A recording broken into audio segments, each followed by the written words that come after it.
The next question says, how can I rid myself of laziness and a lack of motivation? It's a very good question. How can I rid myself of laziness and also a lack of motivation?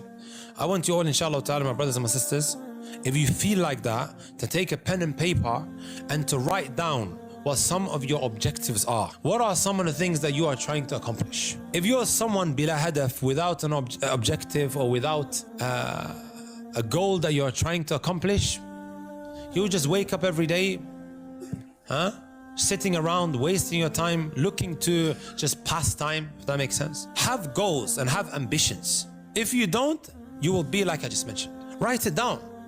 Sometimes when writing something down, my brothers and my sisters, it tends to what? Really push you. As opposed to when you're just sitting around and you're just having these thoughts of what you want to do, this false hope, I call it. Secondly, my brothers and my sisters, and this really, really works, brothers and sisters, be someone who adheres to ad-du'a. Ya Allah, give me strength. Ya Allah, allow me to do X, Y, and Z.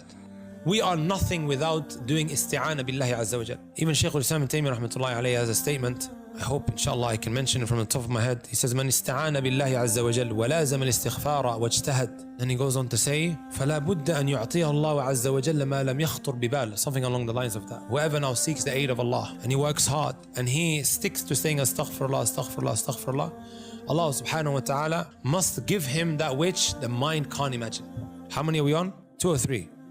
2. Number 3, my brothers and my sisters, the Messenger sallallahu alayhi wa sallam said, لِكُلِّ عَمَلٍ شِرَّةٍ وَلِكُلِّ شِرَّةٍ فَتْرَةٍ. There's always a period in your life where you're extremely, exuberant, excited, you have the energy, you have that determination, you have that drive. You're extremely, extremely zealous about carrying out certain acts of worship. You will do more than the obligatory acts. But then there's a period that may follow where you get a bit laxed, lethargic, lazy. So in that case, what do? You take a step back and you stick to the fara'id. You stick to the obligatory acts, you continue with that, and then slowly, slowly you start building up again. Does that make sense? Number 4, Allah says in the Quran, وَيَا قَوْمِ اسْتَغْفِرُوا رَبَّكُمْ ثُمَّ تُوبُوا إِلَيْهِ. Shaykh Kamil, Surah Hud. I want the one وَيَزِدْكُمْ قُوَّةً إِلَىٰ قُوَّتِكُمْ. يَا قَوْمِ اسْتَغْفِرُوا رَبَّكُمْ ثُمَّ تُوبُوا إِلَيْهِ يُرْسِلِ السَّمَاءَ عَلَيْكُمْ مِدْرَارًا وَيَزِدْكُمْ قُوَّةً إِلَىٰ قُوَّتِكُمْ. نعم.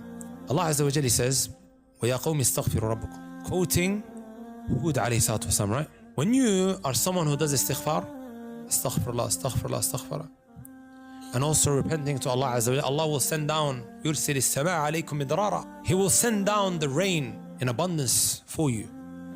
وَيَزِدْكُمْ قُوَّةً إِلَىٰ قُوَّتِكُمْ. And then likewise, He will give you strength above the strength that you already have. People sometimes ask, how is it that so-and-so can do all of this in such a short space of time? First and foremost, say Allahumma barik. And secondly, the istighfar really, really has an impact on an individual. Astaghfirullah, astaghfirullah. It could be that you're driving, it could be that you're walking. The dhikr of Allah Azza wa Jal really, really has an impact on you. Earlier, I quoted a very powerful statement of Malik ibn Dinar when he said, إِذَا رَأَيْتَ قَسَاوَةٍ فِي قَلْبِكَ وَوَهَنًا فِي بَدَنِكَ. When you begin to feel that your heart is hard and you are weak in your body. The weakness here is not speaking about someone who didn't eat properly. No, you had your 3 meals. You had breakfast, lunch, and dinner. But as you guys are aware, sometimes we feel this weakness. We don't want to do anything. And then he says, وَحِرْمَانًا فِي رِزْقِكَ. Also you find that your rizq is become what? Hard to come your way. Yani it's becoming very tight. فَعْلَمْ أَنَّكَ تَكَلَّمْتَ فِي مَا لَا يَعْنِيكَ. Then know that you have spoken about something that doesn't concern you. There's a type of weakness that comes. My brothers and my sisters, right? Of when we do certain acts. And then there's a strength as well that comes when we do certain acts, and one of them is istighfar. So just sit away from your phone and start doing dhikr of Allah subhanahu wa ta'ala.